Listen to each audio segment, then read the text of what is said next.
नमस्कार विद्यार्थी मित्रांनो, आपले सर्वांचे पुन्हा एकदा डबल अकॅडमी मध्ये सहर्ष स्वागत आहे।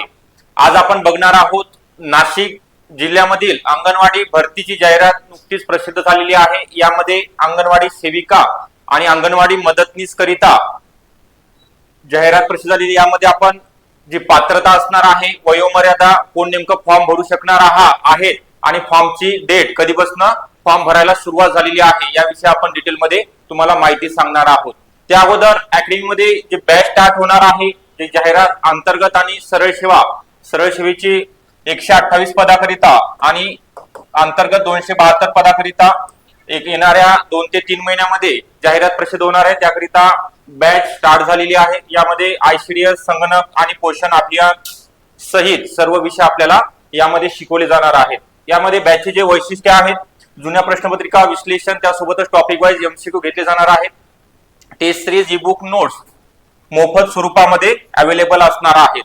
लाईव्ह प्लस रेकॉर्डेड स्वरूपामध्ये ही बॅच उपलब्ध असणार आहे। म्हणजे तुम्ही जर लाईव्ह मध्ये जर लेक्चर पाहिले नाही तर तुम्हाला अनलिमिटेड वेळा लेक्चर पाहण्याची पण सुविधा उपलब्ध असणार आहे। याकरिता तुम्हाला अकॅडमीचा जो नंबर आहे 8010 45 77 60 या नंबरवरती तुम्हाला कॉन्टॅक्ट करायचा आहे।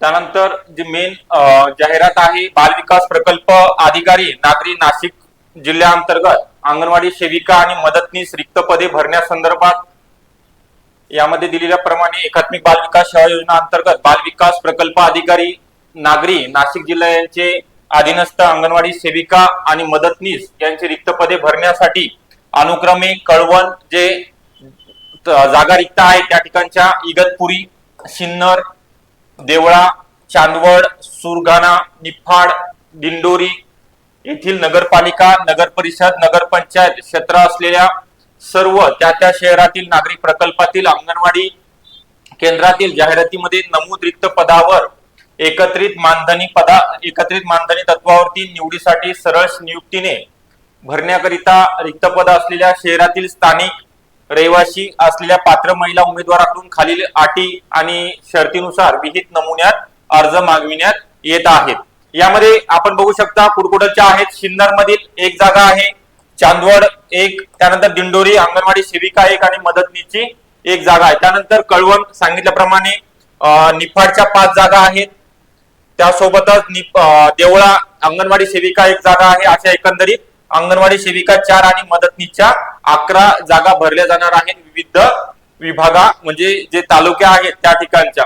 यामध्ये अटी आणि शर्ती काय दिलेल्या आहेत, त्यांनी शैक्षणिक पात्रता काय लागणार आहे अंगणवाडी सेविका आणि मदतनीस करिता। यामध्ये आपण बघू शकता ज्यांची 12वी उत्तीर्ण आहे, कोणत्याही विषयामधील आर्ट, सायन्स आणि कॉमर्स अशी किमान शैक्षणिक पात्रता धारण केलेली महिला उमेदवार याकरिता फॉर्म भरू शकते। सर्वात महत्वाची जी अट आहे, वास्तव्याची स्थानिक रहिवासी असणे गरजेचं आहे। म्हणजे तुम्ही जर दुसऱ्या जिल्ह्याचे असाल आणि नाशिकचे जर जाहिरातीकरिता तुम्हाला फॉर्म भरायचे तर भरू शकणार नाही, तुम्ही त्या ठिकाणचे स्थानिक रहिवासी असणे गरजेचं आहे। उमेदवार महिला स्थानिक रहिवासी असावी।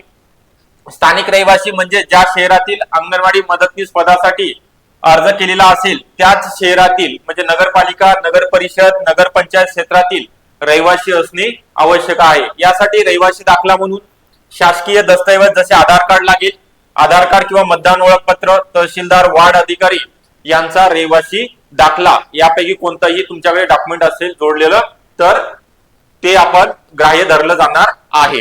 त्यानंतर वयाची अट आणि पुरावा काय दिलेला आहे, अंगणवाडी सेविका मदतनीस या पदाकरिता वयोमर्यादा किमान 18 वर्ष आणि कमाल 35 वर्ष या दरम्यान 18 ते 35 वयोगटामधील महिला फॉर्म भरू शकतात। तथापि की विधवा उमेदवारांसाठी कमाल वयोमर्यादा 40 वर्ष म्हणजे 5 वर्षाची शिथिलता दिलेली आहे।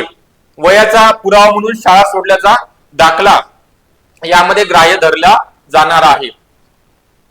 तसेच 10वी उत्तीर्ण बोर्ड सर्टिफिकेट, जन्म नोंद दाखल्याची सत्यप्रत जोडणे आवश्यक राहील। उमेदवारांचे किमान आणि कमाल वय हे जाहिरातीत प्रसिद्ध दिनांकास गणण्यात येईल।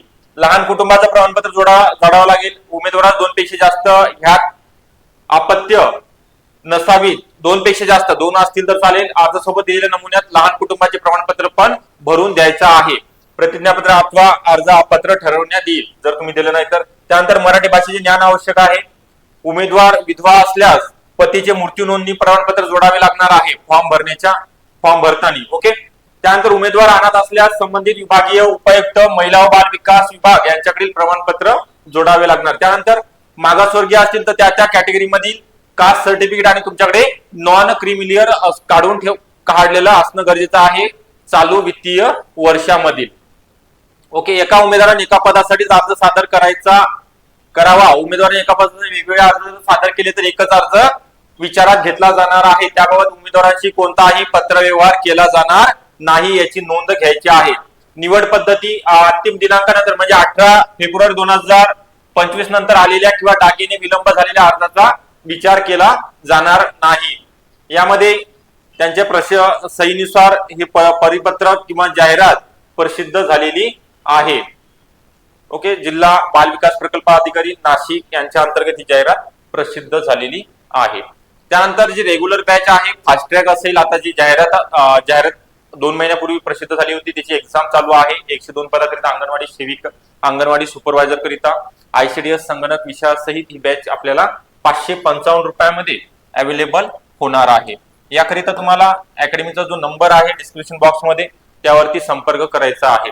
व्हिडिओ आवडला असेल नक्कीच लाईक करायचा आहे. आपण नवीन असाल चॅनल तर सबस्क्राईब पण करून ठेवायचा आहे.